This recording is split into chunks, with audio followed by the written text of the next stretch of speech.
Redraft ends, but Dynasty is life. I'm Theo Gremminger, and today we're doing a Dynasty Rookie Mock Draft. We're going to do 2 full rounds, try to maybe squeeze in a third. We're going to go PPR, tight end premium, guys, 1.5 point tight end premium, and we're going to go, obviously, super flex because this is the year for talking super flex drafting. I am excited today to be joined by not one, but 2 guests, 2 former Dynasty Life guests here.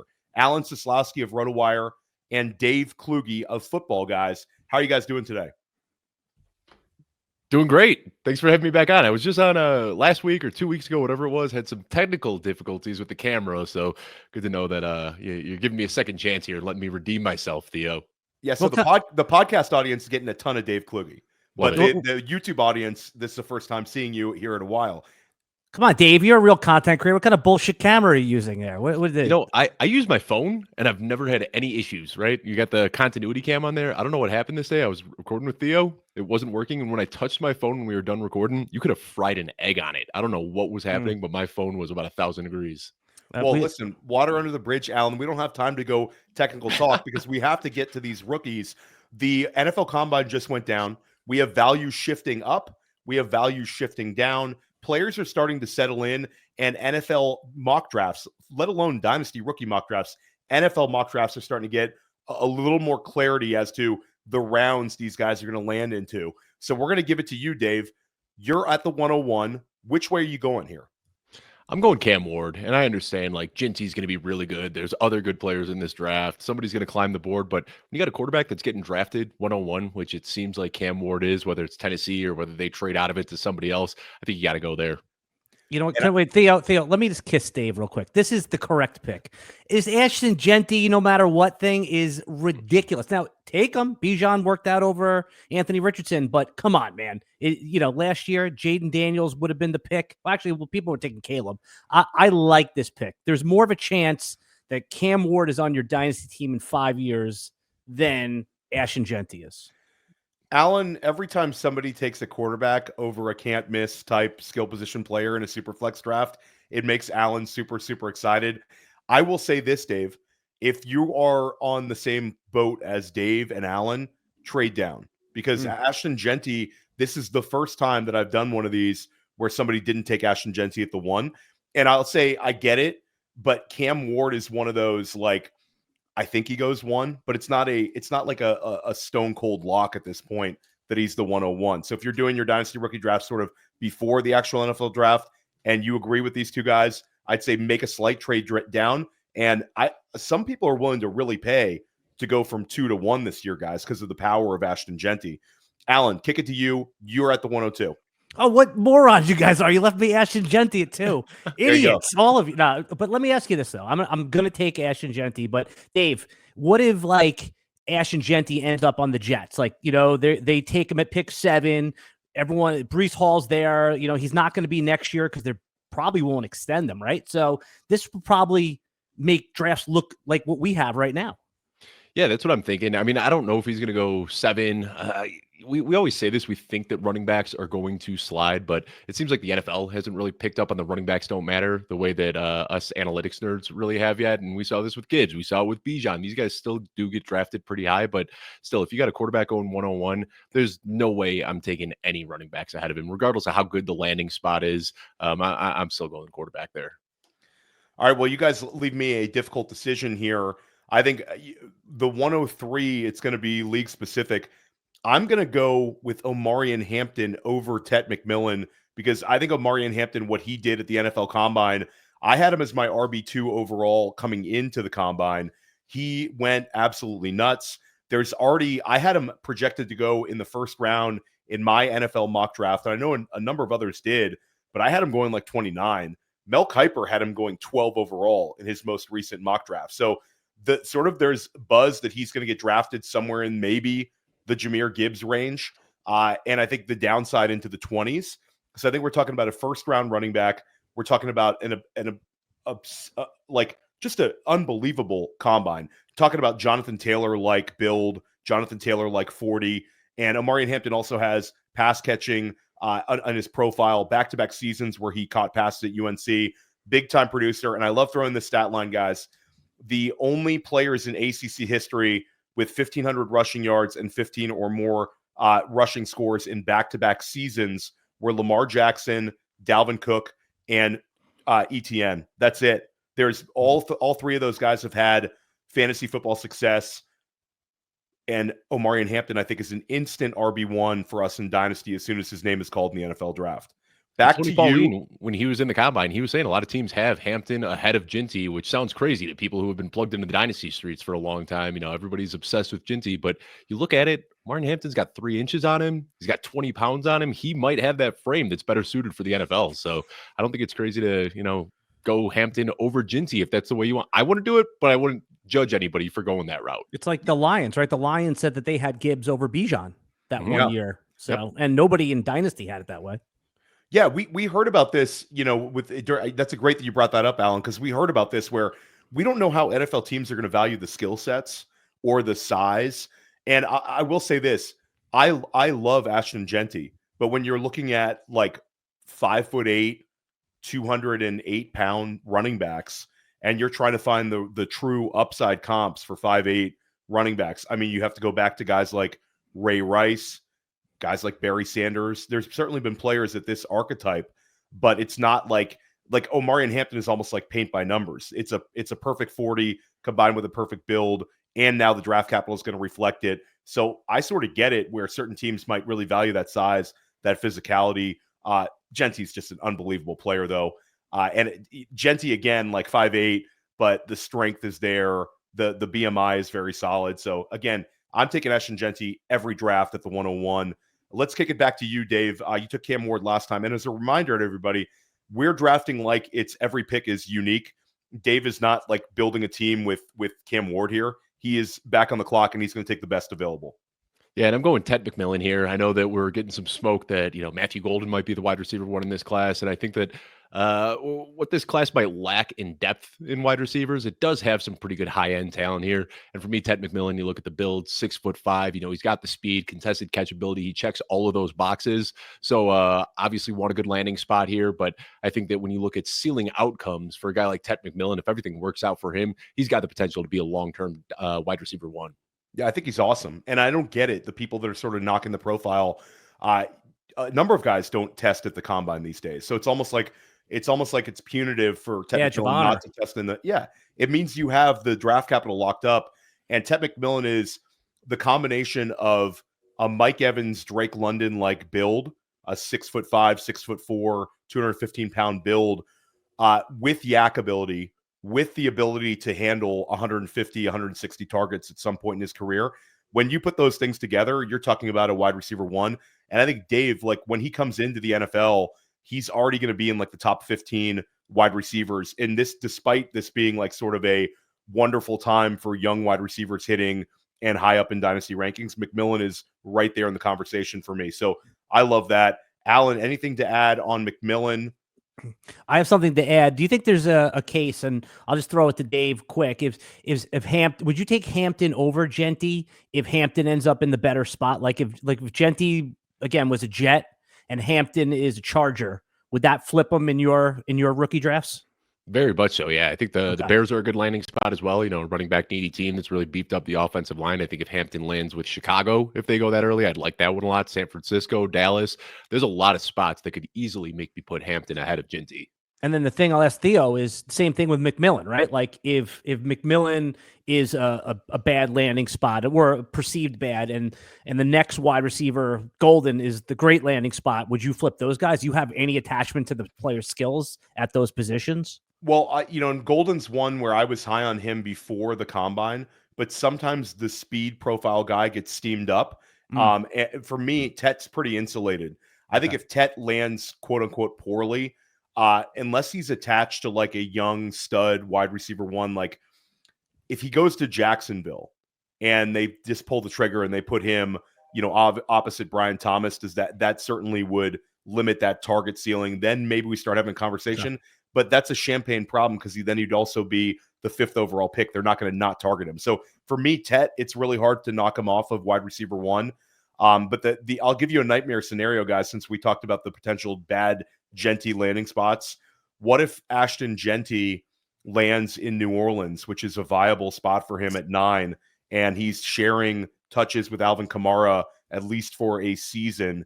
And then you get Omarion Hampton going 12 overall to Dallas with a clean pathway. Same thing. Then you're talking. You're really talking. I think that's actually doable. It's the same thing as what we just talked about with Breece Hall, with Jeanty and, the Charger. It's the same type of thing, right? Like, even if there's a third running back if Henderson or any of those guys go later on in the first round, that's what I'm saying is, like, you could like these players all they want, but ultimately a hundredth of a second or 10th of a second at a 40 times not going to mean as much as actually where they land, because in Dynasty we used to think like 5 years, but these leagues don't last 5 years, a lot of them, right? They last 3 years, 4 years if you're lucky. And I think my tiers are pretty set at this point. I'll move guys in and out of tiers. And Jeanty and Hampton for me are in the same tier. So a landing spot is enough to flip-flop those guys. There's nothing that's going to happen on NFL draft day that's going to make me move Quinshon Judkins ahead of Ashton Jeanty. But for Hampton and Jeanty, with how close they are, a landing spot is definitely enough to make that flip. See, I think that's good. Have tiers before the draft and have rankings after. I think that's a really great way to do it. Guys, at pick 5, I'm not going to let Shedeur Sanders, a first-round quarterback, I don't care if it's the end of the first round, in Superflex, I want quarterbacks. We did this with Bo Nix and Michael Penix last year, where we pushed them to way too far. So just give me the player that's going to be, I was going to say, a locked in year 1 starter, most likely in the first round. Shedeur Sanders, pick 5. Yeah, I like that one. He would have been my pick. I think it's another one of these players with sort of prospect fatigue, getting beat up everywhere. It's a popular player to pile on. There's always going to be people sort of don't like Deion Sanders, don't like Colorado. Shedeur Sanders. Don't like Colorado. Did you hear that, Dave? Did you hear what he just said? I mean, I get it, though. It's a real thing. People don't like it. That's Dave's right. from Colorado, so. That's right. Alan, you're not worried about the 5.37 40-yard dash on Sanders? I'm not worried about anything. I'm worried about the guy. Like, think about this, right? Like, if Shedeur Sanders goes out there, what's his fantasy point? That's what we care about, right? What's his fantasy point floor? If he does bad, he's going to have 14, 15 fantasy points a game, right? We would kill for the running back that we took there to have 15 fantasy points a game. And if you're getting drafted in the first round, you're getting 3 to 4 years of leeway. Like, it's not like you're going to have one bad year and get pulled. You're getting a handful of years either way. So, yeah, first-round quarterbacks, we saw it last year, not making that same mistake again. Right. I like that pick. You have to be Zach Wilson bad to maybe even think about getting benched, or as bad as Bryce Young. Other than that, if you're just sort of right in the middle there or just below average, you're going to get, like you said, a lot of leash. So, all right, who's up at pick 6 here? I am up at pick 6, and I'm going to flag plant someone. This is tight end premium, 1.5 point. I had a chance to go on Alan's show over at RotoWire, and we talked about sort of the strength of this tight end class at the top, and it starts with Tyler Warren. I think Tyler Warren's going to end up, at the end of the day, being a top 12 pick in the NFL draft. I think he's a high target total guy, multiple seasons over in his career, a mega producer at Penn State, has the size, has the pedigree, was used as a runner at Penn State as like a wildcat quarterback and on manufactured running plays. Had a really, really strong production on the ground, and that's on a team that has 2 future NFL running backs. So for me, Tyler Warren, it might seem early, but again, the tight end premium scoring here sort of leans itself into pushing that potentially top 5 tight end up. So Tyler Warren for me at the 106. Any thoughts on Warren, guys? Yeah, I love that pick. I mean, if you didn't take him here, I was going to take him at the next pick. This is always where I'm trying to like find warts in somebody's game, like so I can find the potential downside. And Warren just looks like a flawless prospect. I mean, like there is no downside to his game whatsoever. I think he's probably going to be a top 10 pick. Tight ends are, I don't want to say completely landing spot proof, but we often see these guys get drafted early and they can overcome bad situations. So I'm not really worried about the landing spot with him. He's so versatile, whether they use him as a move tight end, inline, slot, out wide, out of the backfield. He can do so much. Love that pick. The clear tight end one for me in this class. And what's interesting, guys, is that he hasn't even been drafted yet, and already he's being treated like a top 5 tight end in Dynasty, not at rookie tight end. Overall, he's walking into top 5 status, so it's a good pick. Yeah, he's already there for us at Player Profiler, and I think post NFL draft, I think the tight end 4, Alan, I think like right around that tight end 4, tight end 3, if he goes inside the top 10 overall, he's right there behind McBride, behind Bowers, and then it becomes a conversation with Sam Laporta. We're going to take a quick break. We come back. We're going to finish out this first round. I am proud to announce that Fast Draft now has an all-defense game called D-Up.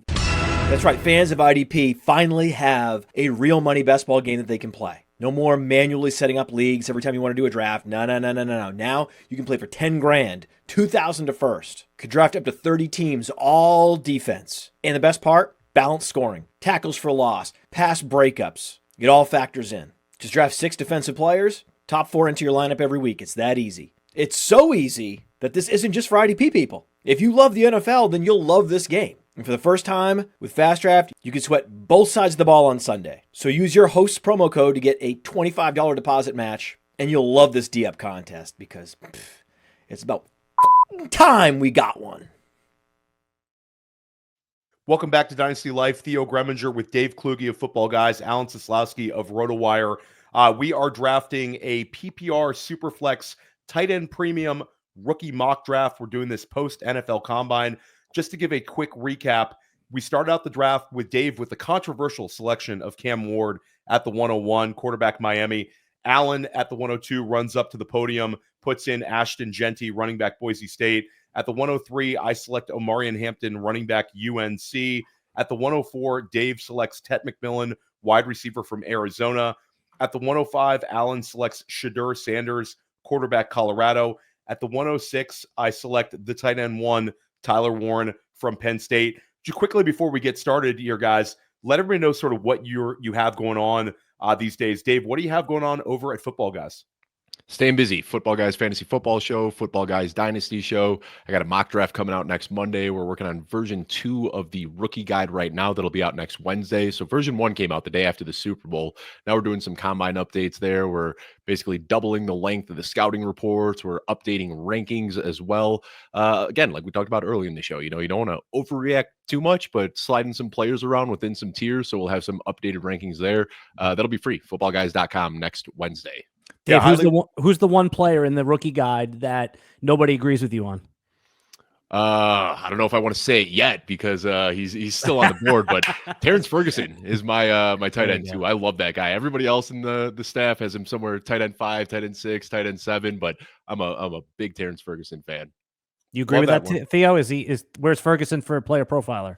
Ferguson for me personally is probably closer to that tight end 5, tight end 6 range, but he hates him. I think the draft capital for Mason Taylor and Terrance Ferguson is going to be super high though. I think you're going to see, not to get too off subject here, I think you'll see Elijah Arroyo, Terrance Ferguson, and Mason Taylor all off the board in the second round of the NFL draft, and that's on top of Colston Loveland and Tyler Warren. So we'll have 5 tight ends selected. And then Harold Fannin Jr. will probably go in round 3. So this is a changing of the guard type year at tight end for us in Dynasty. Alan, let everybody know about your show over at RotoWire. I had a chance to go on this week. Probably the best show you've ever recorded, Alan. Number 1 in the history of the show. I think it's best episode. It's up for an award already, and it's only been out a week. Now, I'm going to take this opportunity to not shout out my show. That RotoWire has a new show with 2 of our great content creators, Jeff Erickson, Nick Whalen. They're going to be on the VSiN network, the Vegas Sports and Information Network, every day, 2 to 3 Eastern. It's a TV show, a digital TV. So if you have YouTube TV and you have the premium, the sports tier VSiN network, RotoWire's on there 5 days a week. Love it. Let's keep this thing going. Dave, you're at the 107. Which way are you going with this pick? I'm going to go with another running back here. Anybody who listens to you, Theo, or listens to you, Alan, probably knows how deep and top-heavy this running back class is. But I think the top-heaviness is what gets lost here. Everyone talks about all the guys that we're going to be seeing, 30 guys off the board on draft day, that you're still going to be able to get starting running backs in round 3. But for me, this top 3 right here, Jeanty already went off the board, Hampton went off the board. Henderson is just behind them. I mean, you look, whether it's film or analytics, this guy just checks every single box. 54% of his runs last year went for 15-plus yards. That is absurd. Over half the time he touched the ball, he was picking up 15-plus yards. That's a higher rate than Ashton Jeanty. He's had over a yard per route run in 3 of his 4 years in college. This guy is an underrated pass blocker as well. I'll admit, he's kind of a tough evaluation because of how he split touches with Quinshon Judkins at Ohio State. But I think because he was kind of that third down pass catching guy, people have pigeonholed him into that role. But I think he has every opportunity to be a 3-down back in the NFL. Yeah, and when it comes to TreVeyon Henderson, he benefits from the success of Jahmyr Gibbs, where NFL teams are chasing big plays. And there's a whole lot of analytics with this, that if you have a play that's explosive in the NFL, your chance of scoring like 4x, like crazy stuff here. And Jahmyr Gibbs' success really bodes well for teams sort of chasing that archetype. And for me, it's a big four running back group. But I think when it comes down to it, if there's a third running back selected in the first round, it's going to be TreVeyon Henderson, with some team picking in the 20s is going to say, you know what, I'm just taking him here, not risking the second round. So yeah, I like that pick. I considered him where I picked Warren. So we're right in line. Alan, any thoughts? Yeah, Henderson, he was going to come out last year. He was ready to go, right? And he would have been the first running back probably off the board, or at least I had him ahead of Jonathan Brooks in like my initial rankings article for the class. I had TreVeyon Henderson and Emeka Egbuka both projected to go very highly in last year's Dynasty rookie classes. So yeah, we're happy to have him this year. It just makes the class, TreVeyon, you should have came out last year. We'd be talking about you a lot more than the year now with Ashton Jeanty. So Alan, we'll kick it back to you. 108. Which way are you going? Yeah, I was gonna say, Dave, this is our first snipe here. I liked Henderson. I thought I was being like the slick guy taking him in the first round, because I think he's probably a little bit more touted than Bucky Irving, but I have him as this year's Bucky Irving, meaning like the guy that would probably be the first. He's got a chance with some serious upside. Guys, I'm thinking Jaxson Dart is a top 15 pick, right? And if he is, you already see how I play Superflex. I draft quarterbacks, and I asked Theo the other day, Dave. I said to him, I go, how come Jaxson Dart's not like in the real NFL mocks going in like the top 10? Like the one stat that I think really is sticky from college to the pros is that yards per attempt, and he led the nation. So I hope the Jets get him at 7. The Jets, as a Jet fan, I need a quarterback there. So I can't imagine Dart falls too far out of the top, certainly the first round or top 15. And if that happens, man, this is going to be a steal. Give me the Dart. An underrated mobility with Jaxson Dart. I podcast a lot with Brett Whitefield. Brett Whitefield over at Fantasy Points has him as the QB1 in this class. There you go. Like pounding the table for Dart. So Dart also has sort of underrated rushing ability, where we talk about Ward and Sanders. Neither one of those guys. I think Ward has the athleticism to kind of be an opportunistic scrambler in the pros. He's athletic, certainly. But Dave, what is because you told me the other day you think you agree with me, Theo, right? So Dave, where are you on Dart? Why isn't he being like automatically assumed to be a first round pick in the real NFL draft? Alfredo, I'll say this, Dave, you're influenced by your podcast co-host Alfredo Brown, because I called Jaxson Dart a top 15 pick when Alfredo came on press coverage with me a few weeks ago, and Alfredo was a little skeptical. Yeah, Alfredo is a little bit more of a Dart deterrent than I am. He's I think he's moved Tyler Shuck up to his QB3 at this point after some of the smoke that he got out of the combine.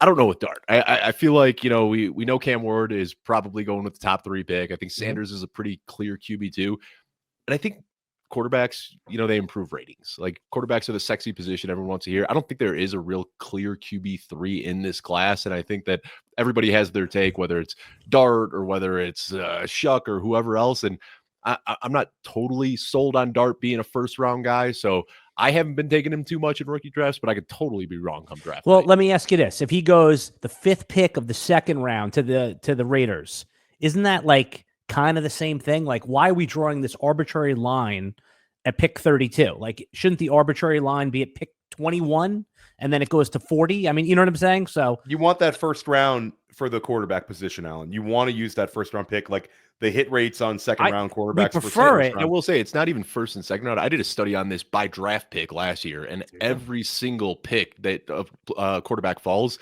there's a direct correlation between it to a lack of career production. So draft capital does mean a lot for quarterbacks. I mean, if he does go 5th overall, like you're saying, and if he ends up in Las Vegas, I'm into in the second round, like 5th, like the 5th pick of the second round. Like, isn't that? You're saying, okay, you've already explained why. You've already explained why. So, I think you don't get the same leash as a second round pick. And you just look, I mean, historically, what you got Derek Carr, you got Jalen Hurts, you got Andy Dalton, and that's Will Levis much the list right there. Yeah. Okay, that's fair. The thing is, guys, like last year we saw where Michael Penix Jr. and Bo Nix were both projected to go right at that sort of 1-2 turn pick. Like, I think the Vegas over-under was like 30 heading into the NFL draft. You don't see it, guys. Like the Kenny Pickett, Kenny Pickett type picks like the mid 20s, they don't happen anymore. So either Dart is going to go top 15 or he's going to fall out of the first round altogether is sort of my prediction. That's I would bet on right the latter. And guys, the free agent class is not exactly giving teams too many answers to their quarterback problems. I think that all three of these guys benefit from that. Where some years we've had way more movement that's appealing. Now it's sort of old guys and journeymen this year. So there we go. I'll keep this going. 109. I could go with another tight end. I could go with a wide receiver, but I'm going to go back to the running back. Well, I brought up when you selected Henderson, but I think it's my RB4 is very close. Quinshon Judkins, I think, has done enough to ensure top 45 draft capital. He's sort of an arbitrage play on Omarion Hampton. They're both 220 plus. They both tested absurdly at the combine. Quinshon Judkins has 3 years of very high-end production at 2 separate schools at the highest possible levels of college. Judkins is really, really good.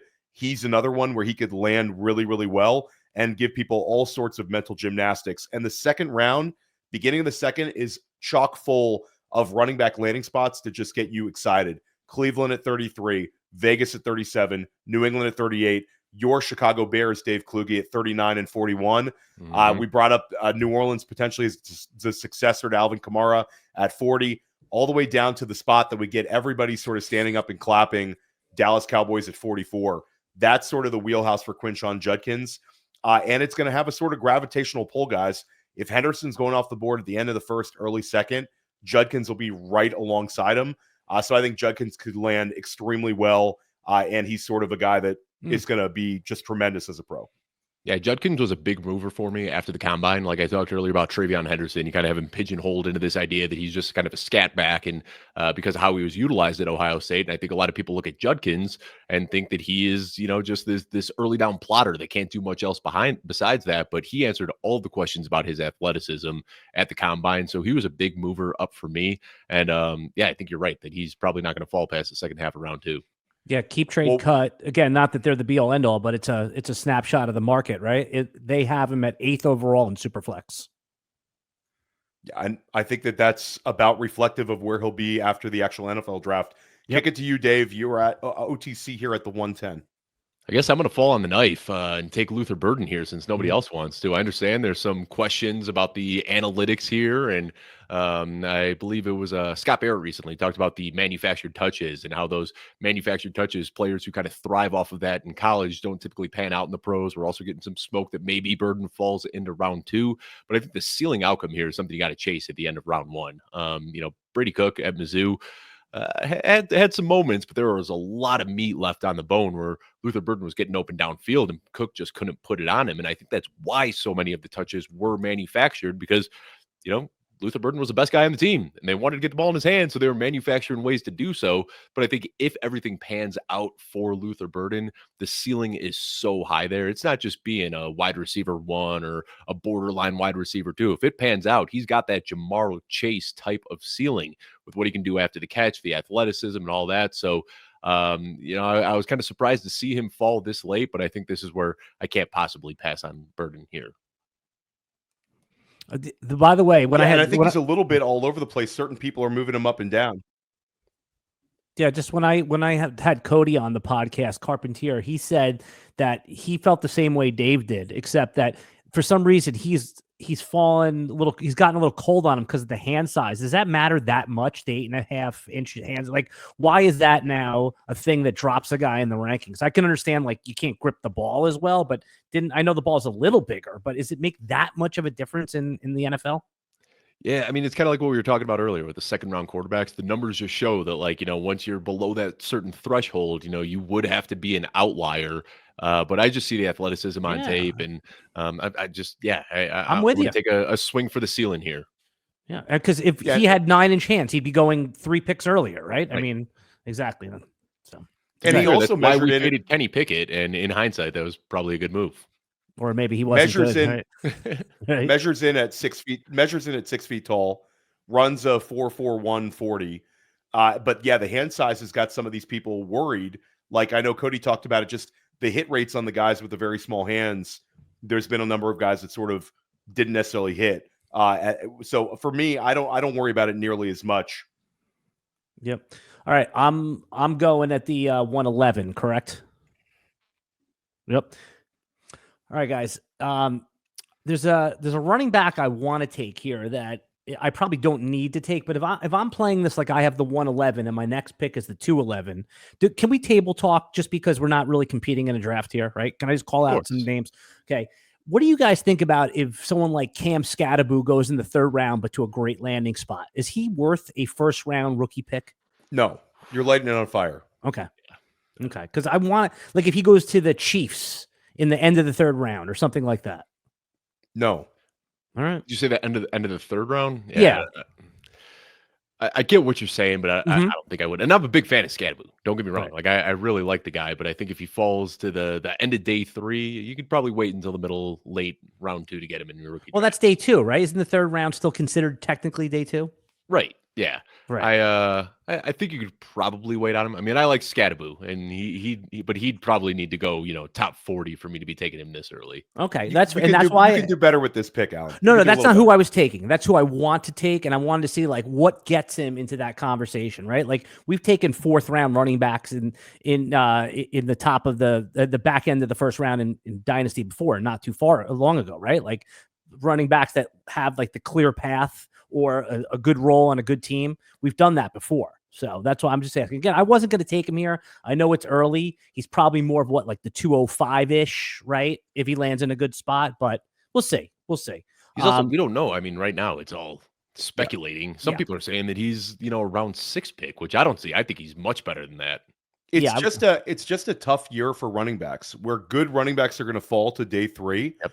And there's many overly athletic running backs that might get pushed up. You might see 9 guys selected on day 2 by the end of day 2 at the running back spot. And Skattebo might not be one of them. And then you put into the factor that there's really good wide receivers on the board and a couple of really appealing tight ends. Well, just keep in mind, Dameon Pierce, right? We drafted him at the 111, 112 in our rookie drafts 3 years ago. Like I think that's reason not to draft Skattebo. That you just answered your own question. Yeah, no, you make a good point. Like that's why we have these conversations, right? It's not that I'm about to take Cam Skattebo and ruin our mock draft. What I'm saying is like if a late 3rd, early 4th round guy that we like the situation, you're saying is that there's a cautionary tale that he's going to be pushed up probably higher than he should be. So I think that's the reason I bring it up. The player that I want to take here, I'm going to take in his premium format is Colston Loveland, right? I mean, the youth, I'm expecting, by the way, even if he goes to Denver, like everyone wants him to, right? Like he's not going to be a year 1 plug and play guy. It's very rare that happens, right? I think probably Tyler Warren has the best chance, but what if Denver signs Juwan Johnson, right, in free agency next week, which makes sense with the whole Sean Payton connection. But we've seen already that this is where Sam Laporta went in this 111 to 2-4 range. This is the right range where you should be taking shots on the high upside tight ends in any premium format. So I'm just going to stick to that process and take them right here. It's a very good pick. Now you get to take Cam Skattebo with 112. No. I love the Loveland. No chance for me. I think I'm going to leave Skattebo for you guys in this draft. I think that the Loveland pick was terrific, Alan, and that's sort of the argument against Warren. Is that Loveland also is going to fire away as a high-end Dynasty 10 and 1. You get one pick, though. You get one pick. Obviously, Dave is not as high on Loveland, but I think there's a number of people that are. Loveland's also significantly younger than Warren, but he's also has a chance, I think, to be a top 20 pick in the NFL draft. I love that pick. I'm going to stay in the Big Ten here at the 112. I'm going to close out our 1st round with Emeka Egbuka. He's my wide receiver 2 in this class, power slot. I think comps to like a Rashee Rice in KC, that sort of usage where he has the size, but he's still going to be stuck inside on the slot. He's going to be a guy that I think is going to potentially be 125 targets as a rookie and a chance to end up being a guy who leads NFL teams in targets for multiple seasons of his career. And he's also a very safe pick, Alan, where it's very difficult for me to see Egbuka like fail. I think this is a guy that's got multiple years of wide receiver 2 production in his career. Now, the question with him is, are you getting a guy with truly elite upside? Are you swinging for the fences with this pick? Not necessarily, but I think Egbuka is a guy that might be on your dynasty team for like 6 years. He's you that need level. double. You don't need a home run in every pick on your dynasty roster. I mean, Dave, you play in these leagues. Theo, I know you do, where there's like 3 flex and 3 receivers. Like, I just need like Jacoby Myers plus in this part of the draft, right? Like, I don't need Bryant, BTJ. Like, that's the obvious upside. Justin Jefferson went in this part of your draft. I just need someone that I could put in there and feel good about, that I don't have to like make a decision every week. And I'll even push back. I think a lot of people think Egbuka is kind of the safe pick, but I'd say that he's got like an Amon-Ra St. Brown type of ceiling where he can be a target hog playing out of the slot. Like, if they could build an offense around a guy like that with his yards after the catch ability. So I was really hoping he was going to fall to me at 201. I think that's, obviously the best pick there, Theo. Which also shows the power of sort of the 1-2 turn in Superflex, though, guys. Right now, you're talking about these Colston Loveland, Emeka Egbuka, and then Dave, several other really appealing guys here. Before we start round 2, let's quickly recap round 1. We started out with Cam Ward at the 101 to Dave Kluge. Then Alan selected Ashton Jeanty at the 102. At the 103, I selected Omarion Hampton. At the 104, Dave selected Tet McMillan, wide receiver, Arizona. At the 105, Alan selected Shedeur Sanders, quarterback, Colorado. The 106, I selected Tyler Warren, tight end from Penn State. 107, Dave selected TreVeyon Henderson, running back, Ohio State. The 108, Alan selected Jaxson Dart, the quarterback from Ole Miss. The 109, I selected Quinshon Judkins, running back from Ohio State. At the 110, Dave selected Luther Burden, the wide receiver from Missouri. The 111, Alan selected Colston Loveland. At the 112, I selected Emeka Egbuka, wide receiver, Ohio State. Kick it to you, Dave. You were OTC here at the 201. Yeah, I kind of teased this one earlier, but Terrance Ferguson still being on the board, I'm more than happy to take him here. I think he's got potential to sneak into round 1 in the NFL draft, but with this being tight end premium, I'm definitely going to prefer him here. Now, I did talk about, how much I like Tyler Warren. He's kind of in a tier of his own, but I've got a tier of 4 tight ends after him that I all like a lot. And I've got Terrance Ferguson atop that tier, just ahead of Colston Loveland. Could obviously make that switch after the draft, seeing where the capital goes. But my favorite thing about Terrance Ferguson is just what he does after the catch. We know that's where tight ends can really make the fantasy production happen in the NFL. And last year, Terrance Ferguson averaged 9 yards after the catch per reception, second most among all tight ends, and he did that on a huge target sample. So this is a guy, you watch him play, he moves like a slot receiver, but he's got the size and the frame of a 6'5" tight end. Really sure-handed guy as well. I know a lot of people are talking about him as a day 2 pick, but I think after seeing how he answered the questions about his athleticism at the combine, we could see him sneak into round 1. This is very much a flag plant pick from Dave. Dave, you flag plant Cam Ward as a 101 and then Terrance Ferguson as a 201. Just goes to show you the power of the NFL Combine. Dave, where did you have him heading into the Combine, just by any chance? I had him as my tight end 3. And the reason I moved him up to 2 is because I knocked Fannin down a little bit because of his poor testing. Give me the grandmother pitch on Ferguson. Like, if I'm new to fantasy football and you're just telling what's the one line why Ferguson should be the second tight end? It's the yards after the catch for me. Like I said, 9 yards after the catch per reception is just an unbelievable number to hit. All right, it's the Sam Laporta argument. It's a Laporta type argument. And I'll say that when we talk about not being too reactionary to the NFL Combine, the one position where athleticism really matters historically for us in fantasy is tight end. Really athletic 100%. Tight ends produce, and Ferguson is a super duper athlete. He's almost like a basketball player out there, and the size was very good as well. So Ferguson, interesting pick, but I love to see the conviction there, Dave. Kick it to you, Alan, at the 202. Dynasty's hard, guys. Like, it's hard to rebuild. It takes a lot of getting into your league and trading. And I just want to get out quick. And this is the pick I'm willing to burn on Travis Hunter. I know it's probably earlier than a lot of others, but I just think why are we automatically assuming DB? Right? I mean, if he goes to say the Giants, right? The Giants, they're going to line him up outside of Malik Neighbors, right? It's he probably did all the combine stuff as defensive back to show that he could do that too. I mean, Cody Carpentier told me this morning that he thinks he's a better D-back than he is wide receiver. But let me ask you guys, if he just said, I am a wide receiver, don't draft me unless I'm playing it, would he be wide receiver 1 in the class, 2, something like that? Probably wide receiver 1. Yeah, so there you go. Right there with Tet. So yeah, I mean, I think Alan, you brought up an interesting point where if we get a landing spot and XYZ team says cornerback Travis Hunter, then it becomes, at what point do you pull the trigger Undraftable. where you take him. No, Third it's round. Right. Yeah, so I think the end of the second, early third would be kind of some of these leagues, but Travis Hunter is also already such an established name by winning the Heisman that you're going to have people going into your dynasty rookie draft saying, I have that 206. I don't care if Travis Hunter's on the board. I'm going to take him. And I also think that NFL coaches understand that their job matters to them.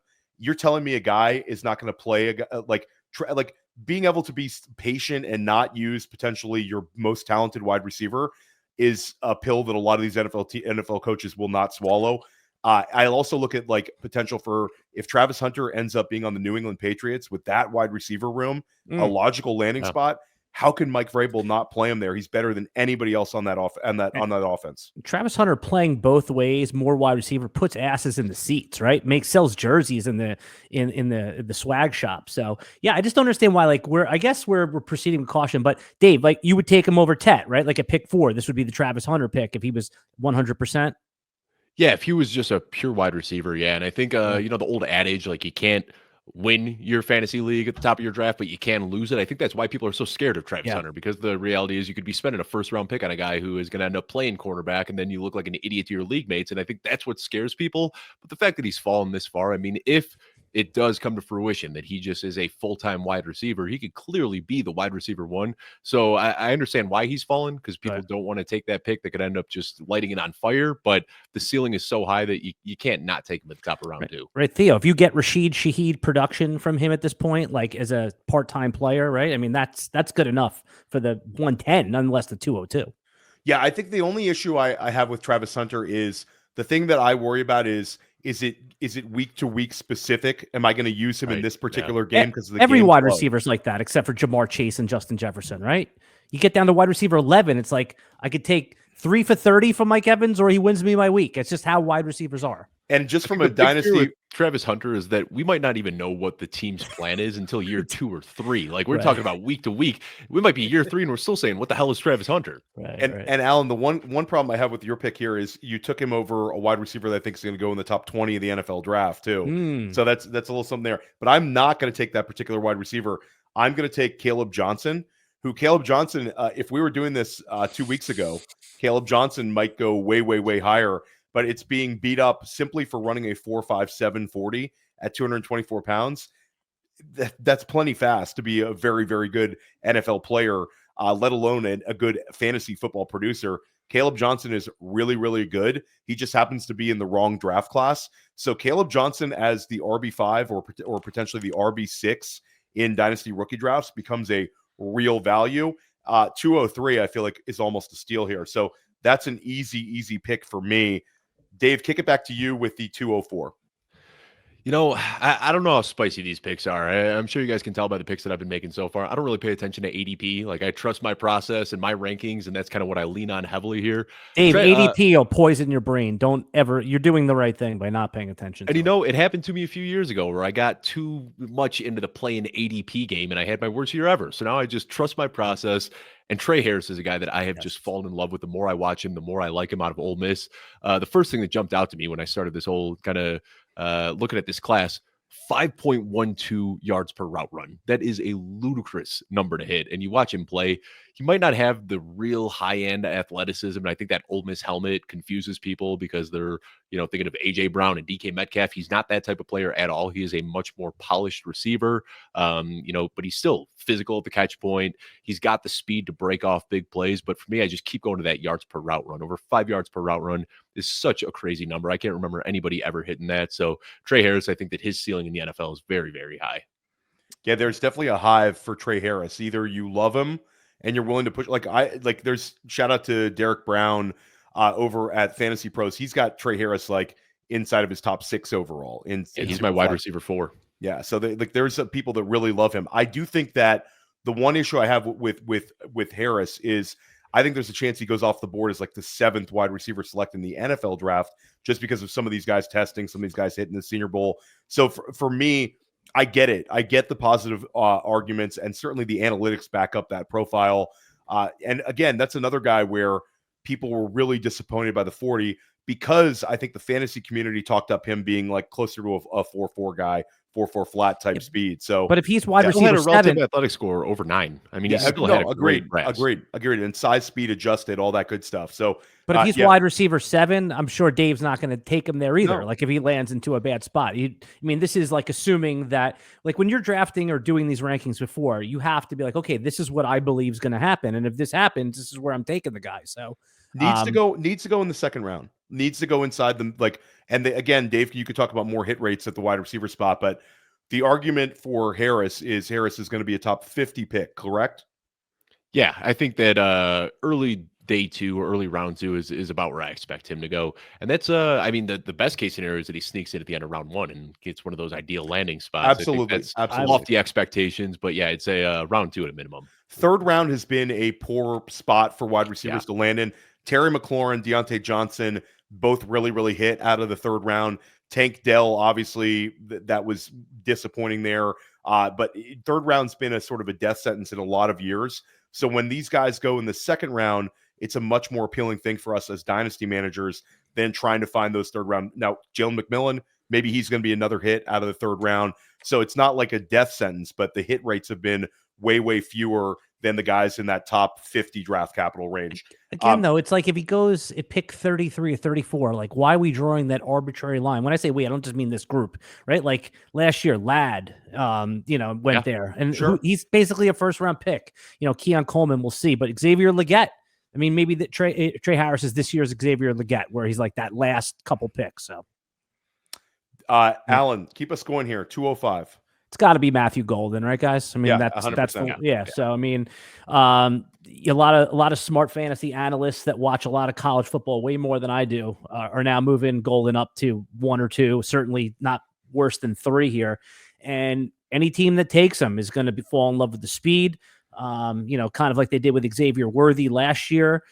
This is a player that, he's going to get immediate opportunity. I can't imagine that he'll get blocked. And to get him at 205, I bet you we see Golden go ahead of some of these running backs if they land in bad spots. Like I could see Golden ending up at like 109 to 110, 111 when it's all said and done. So when we look back on this draft, I'll be very happy. Wishing it was a real draft that I got him at 205. Yeah, and I this think is a real murky wide receiver room. He could very well be the wide receiver 1 of this class. I think Golden's in play for Dallas at 12. And a lot of times the speed wide receiver gets pushed up. But the thing about Golden is we're not drafting him because of the 4.29. We liked him when he was like a 4.48, a 4.45. So the 4.29 is really like a chef's kiss. And it just makes it so the whole thing of like, I've seen the new thing this week is I'm going to fade him because sometimes the fastest wide receiver in the class does not hit. Xavier Worthy hit pretty hard last year, guys, though. Yeah. So that's a player you want. That's an old school. Yeah. So Matthew Golden is awesome. That's great value. Yeah, I'm in a best ball, redraft best ball right now, and Xavier Worthy has gone in the 3-4 turn now. I mean, Yeah, we love when very fast players make big plays as rookies. It sort of gets us thinking about Tyreek Hill and that sort of outcome. I'll stay at the wide receiver spot. Sort of Dave's enthusiasm for Tre Harris, I have for Elic Ayomanor from Stanford, another player who tested very well at the combine. A very fun 4.47 40 for him. I didn't expect 4.47 out of him. I think he's at one where, when it's all said and done, Elic Ayomanor might be a first-round pick in the NFL draft. I projected him there last time. Again, this is one where played at Stanford. Stanford's been really bad the last 2 years, but Ayomanor has a lot of traits that I think translate well for us in fantasy. He has size, great route running ability, the potential to be excellent inside the red zone, and makes acrobatic, crazy catches sometimes too. Like arguably the catch of the year last year against Syracuse, and put on an absolute show against Travis Hunter in 2023, sort of his coming out party. Elic Ayomanor off the board at the 206. Kick it back to you, Dave. You were at the 207 here. I'm thrilled with this pick right here, and I thought this is where you were going, Theo. Mason Taylor is still on the board. Like I said, I've kind of got this tier 2 of tight ends, and Mason Taylor is in there. Yeah. I don't have a huge gap between him and Colston Loveland and him and Terrance Ferguson, so really happy to get him. I wish we could have seen the athletic testing at the combine. He opted out of all that, but all you got to do is watch this guy play to know that his athleticism's off the charts. Son of Hall of Famer Jason Taylor. We know he's got the good bloodlines there, and you go back and you watch that gauntlet. I mean, he just crushed it. I don't think his foot came off the white line once. He's just such a fluid athlete. We say this about a lot of these tight ends, but he looks like a basketball player out there. I mean, he just moves with ease. He is a huge body. Big fan of Mason Taylor. I think he's another guy, like I said, with Terrance Ferguson, that could potentially sneak into round one.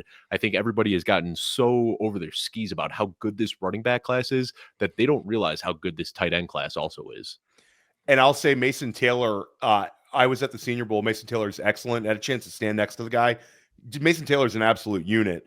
You can imagine Jason Taylor's son would be super athletic and jacked. Mason Taylor certainly is that. And gauntlet-wise, looks a little like Mark Andrews kind of. He's got that size, that athleticism. For me, I have him. There's another tight end I have ahead of him just to show you I think this is a really strong tight end class at the top. But I agree with you. Taylor's going to get that draft capital. I do think he's young. Just tell us. Don't hold it back. Is it Fannin that you have over him? No, I have Arroyo. Arroyo's my tight end 3 I love. So maybe I'll spoiler alert. You might hear his name coming up. But Alan, let's keep this thing moving. 208. Which way are you going? Just real quick. I'm looking at a mock right now on Tankathon, and they have Elic Ayomanor going as the first pick of the third round to the Giants again, and then they have Tre Harris, which I think this is incorrect. They have him at 70th overall to the Jags, so that's like the fifth pick of the third round. And I've seen some of these mock drafts. Not to get too off topic here, Alan's still OTC, so I'm stealing away from some time from you. Go ahead. But again, this wide receiver class in free agency is really lacks guys that are going to be impactful players right away. You're talking about guys like Darius Slayton, guys like Diami Brown are going to get paid this offseason because there's just a lack of impact wide receiver out there.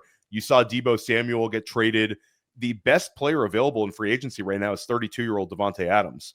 NFL teams realize that these wide receivers are appealing. A lot of these guys that are projected to go in the third are going to end up being second rounders this year. There's guys we haven't even said that I think are going to be second rounders. So my take on this class is the dynasty community has beat up this wide receiver class, but the wide receiver class did very well at the Senior Bowl, did very well at the Combine, and we have a guy that we view as a true wide receiver one at the top in Tet McMillan. So it's an underrated wide receiver class right now. Alan, keep us going though. Which way are you going with this pick?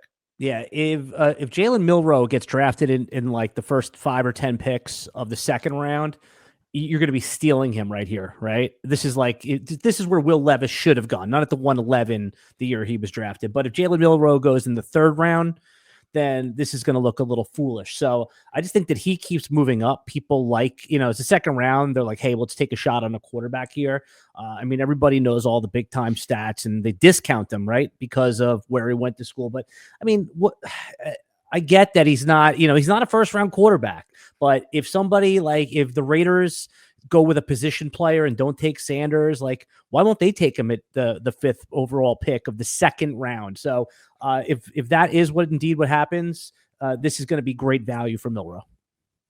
And I'll say that there's 2 spots where Milroe right now, people don't know where he's going to get drafted, but there's 2 spots in the second round. There is a little bit of smoke that potentially the Vegas Raiders take him, and then you attach him to a Chip Kelly offense with Pete Carroll. With that sort of rushing upside, he becomes super appealing to us in fantasy.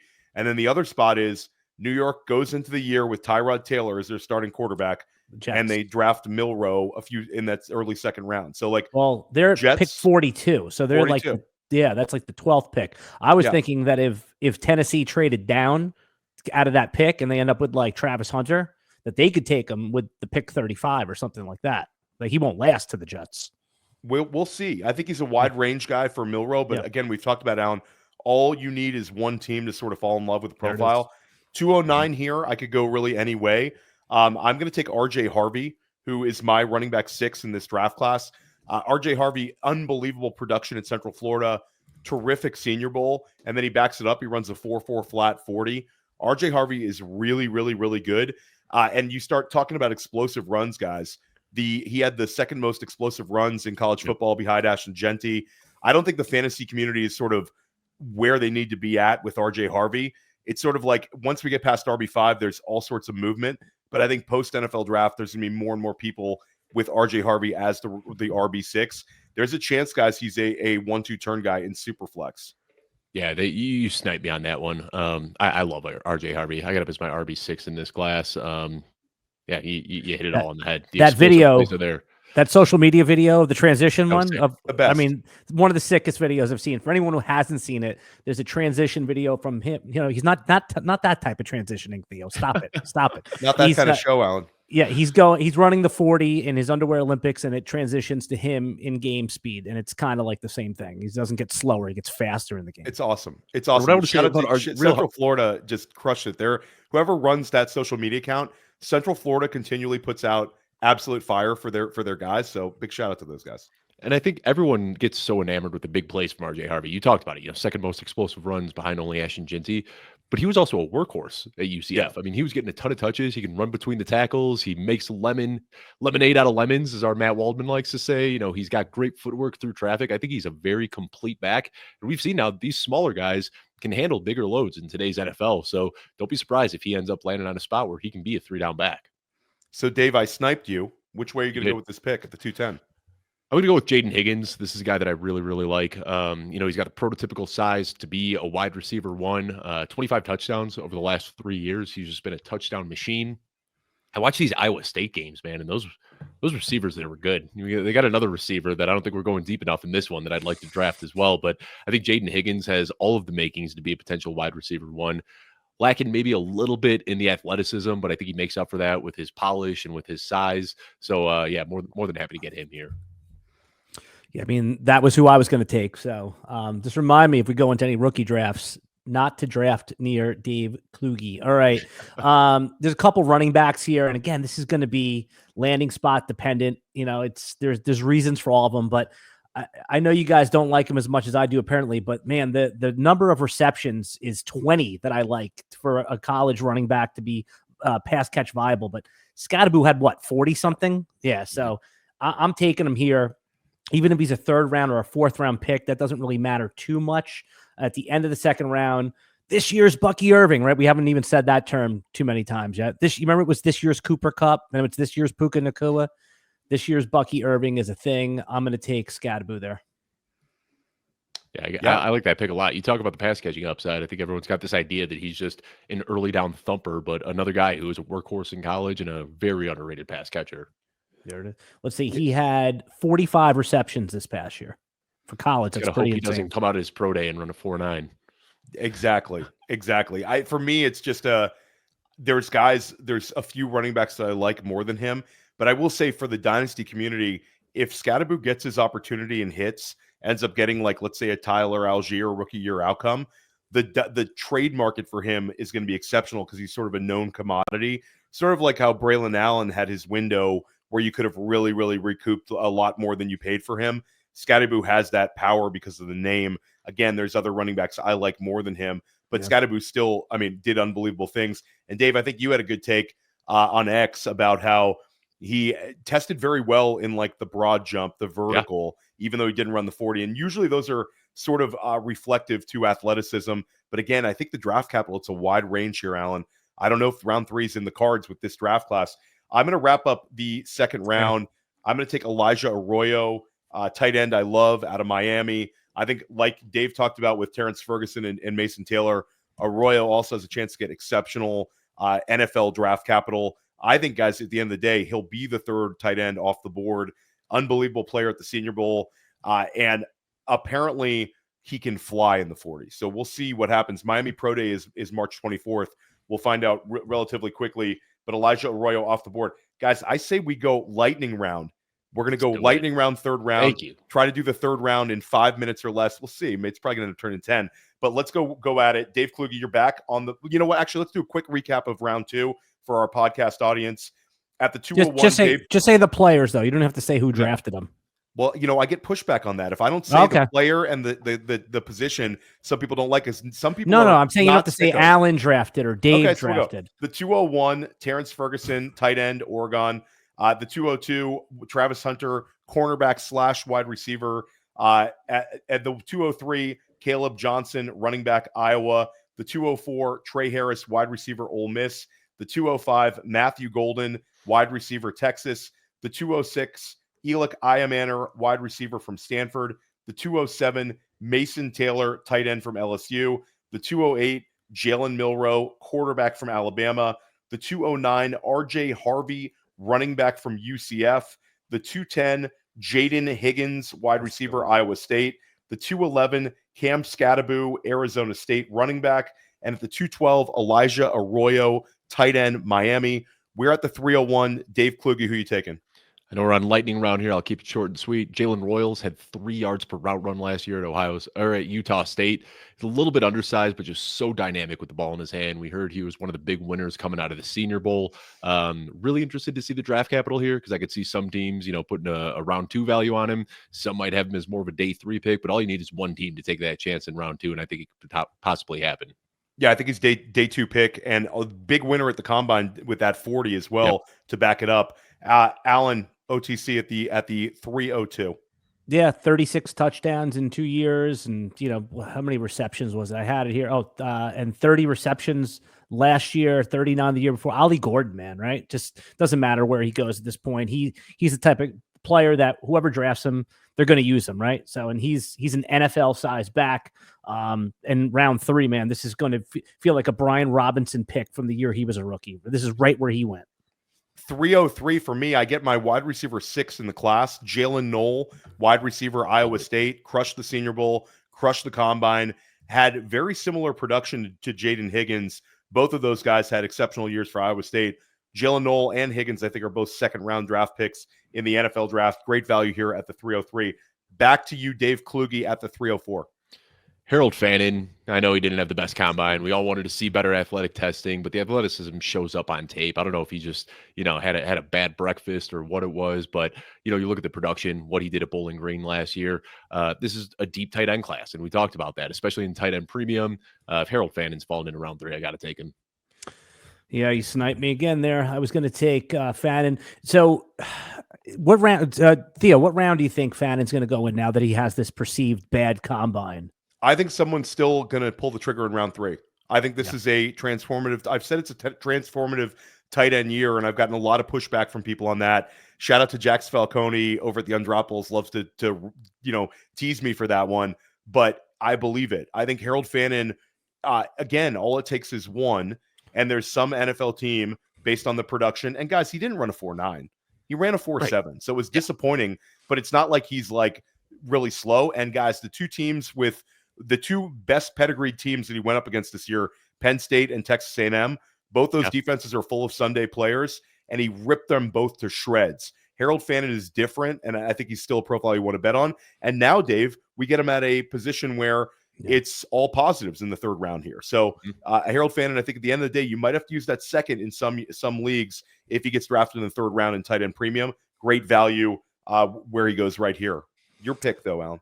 Yeah, I know it's sacrilegious to ignore 40 times, but because how many 40-yard touchdowns do players run in a year, right? I want good, tough runners that score touchdowns and rack up yards. And Devin Neal from Kansas, man. I mean, this is the spot for him. What is he going to be, a 5th or 6th round real NFL pick in this draft? But if he ends up and again, if these guys end up in bad spots or they're buried, I'll lower them. But if he ends up backing up Aaron Jones in Minnesota, I'm going to want him right around here. So give me Devin Neal. I'll take a really, really fast, really, really athletic running back here in Bhayshul Tuten. Sort of the arbitrage argument to TreVeyon Henderson, where TreVeyon Henderson, you're chasing those high value plays. Bhayshul Tuten, sort of a similar bet. He's going to be in a committee. He's an obscene athlete. And there's a chance, guys, somebody pulls the trigger in round 2. Ran the exact same 40-yard dash time as Devon Achane, top 10 speed score of all time. Bhayshul Tuten is not just athletic. He's really, really athletic. So off the board at the 306. Back to you, Dave Kluge, at the 307. I don't even feel great about this pick, if I'm being honest, but I think he's fallen far enough that I just have to take Quin Ewers. Again, I know Alan was probably looking at it. I know you've got a thing for quarterbacks in these super flex drafts. The reality is we don't know who the QB3 is, and it very well could be Quin Ewers. So I feel like at this point, you just got to chase the upside for a potential starting quarterback. Theo, remember we talked about Quin Ewers the other day. Tony Pauline, credible NFL source, says that most teams, and again, this is not our take, this is Tony's take, most teams have Ewers as the QB3 in this class. So another player that's been connected to that Vegas landing spot at the beginning of the 2nd round is Quin Ewers. So, again, I'm not a huge fan, but guys, if the draft capital is there, we have to be reflective. If you're a starting quarterback in Superflex, you have value. And if a place like Las Vegas takes Quin Ewers at the early second, he has a chance to start really early on. Your pick here, Alan. Yeah, Damien Martinez, same reason. He might be a 7th round pick. Who knows? But if these big smasher backs that can produce and that the NFL perceives them as guys that they're going to play, and he ends up in a spot that I like, I'm going to be taking him. This is the round where I'm just going to rack up those Tyrone Tracy, Bucky Irvings, the ones that no one thinks are great at the time that have a chance to be good for fantasy football. That's a really good pick right there. I'm going to go with Jack Betch from TCU, a guy who had a terrific Senior Bowl. Jack Betch, I think, can play the slot. He can play outside.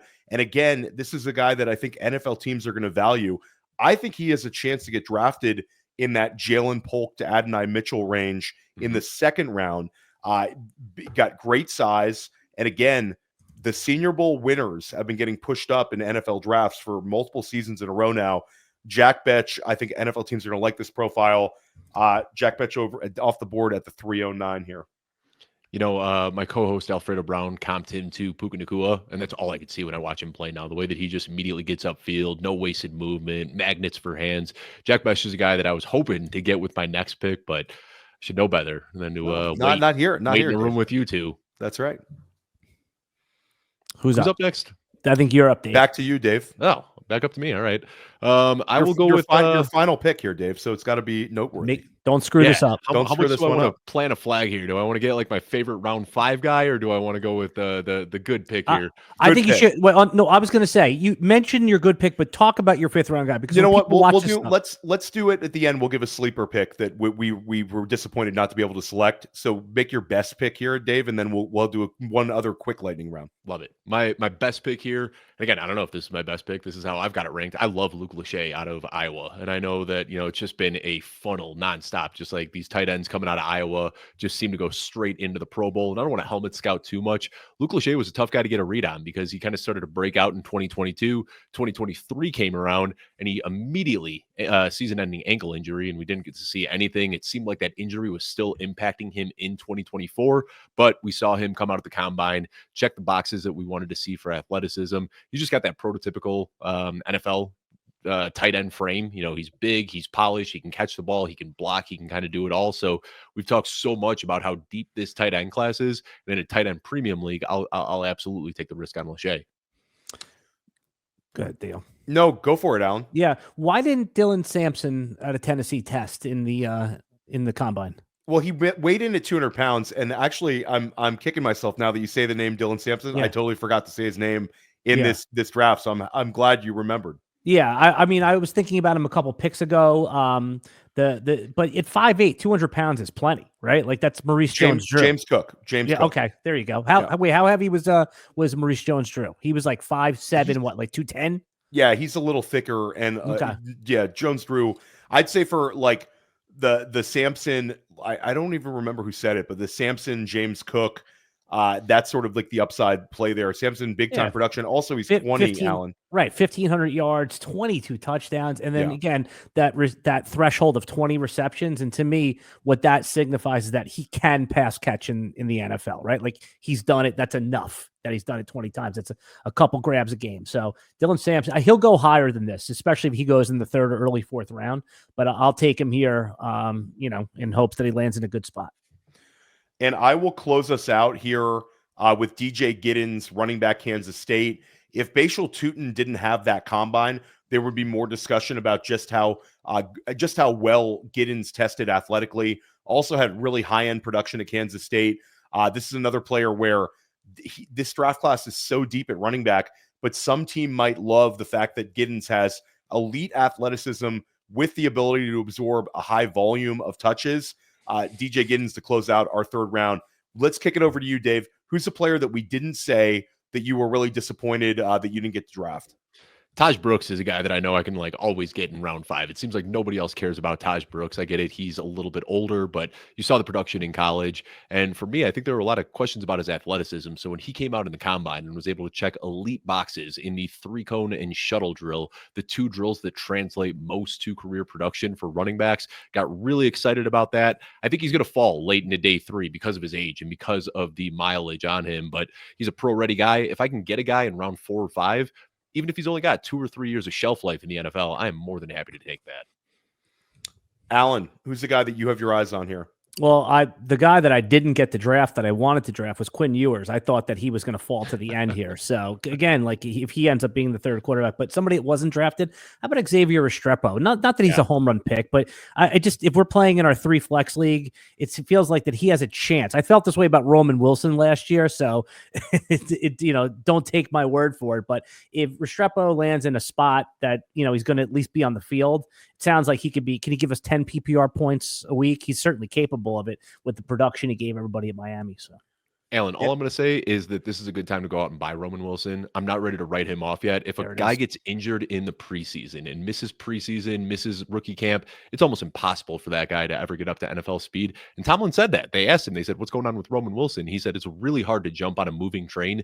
We have seen this so often where rookies get in. Look at JSN, for example. Didn't do almost anything his rookie season. It is so hard for rookies to get up to speed if they get injured in preseason. So I'm all over buying Roman Wilson for cheap if you still can.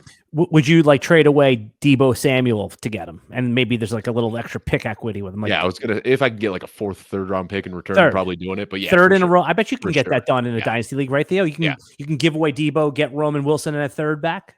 Yeah, I think that trade is open to you right now. Deebo trade market, you've seen some 2nd round picks going for Deebo since the Washington trade. So yeah, Roman Wilson's the ultimate like throw in Roman Wilson. Maybe that's too expensive. Yeah. Maybe I'm overpaying there with the Deebo. Yeah, I was optimistic about Roman Wilson last year as well.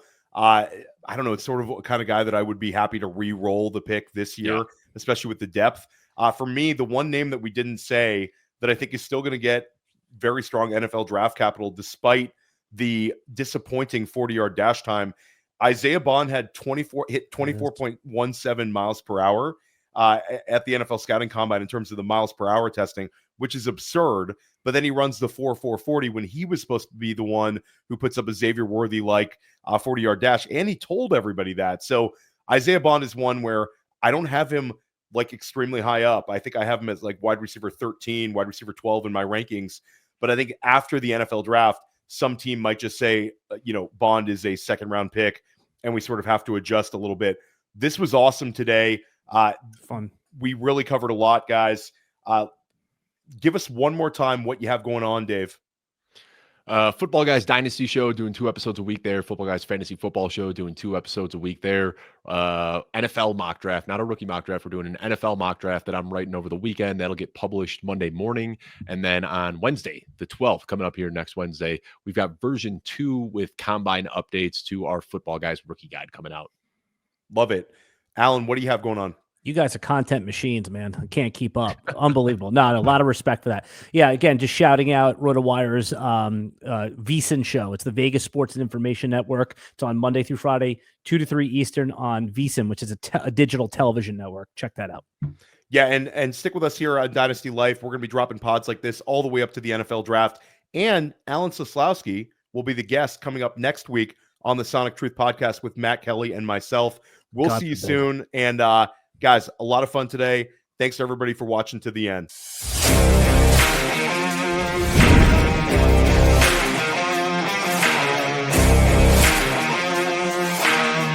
Hey, I want to thank you for being part of this broadcast. If you have any thoughts on it, leave a comment. If you enjoyed it, make sure you leave a like. And if you want to see more shows on the Player Profiler channel, subscribe to it. That's how we know you want more.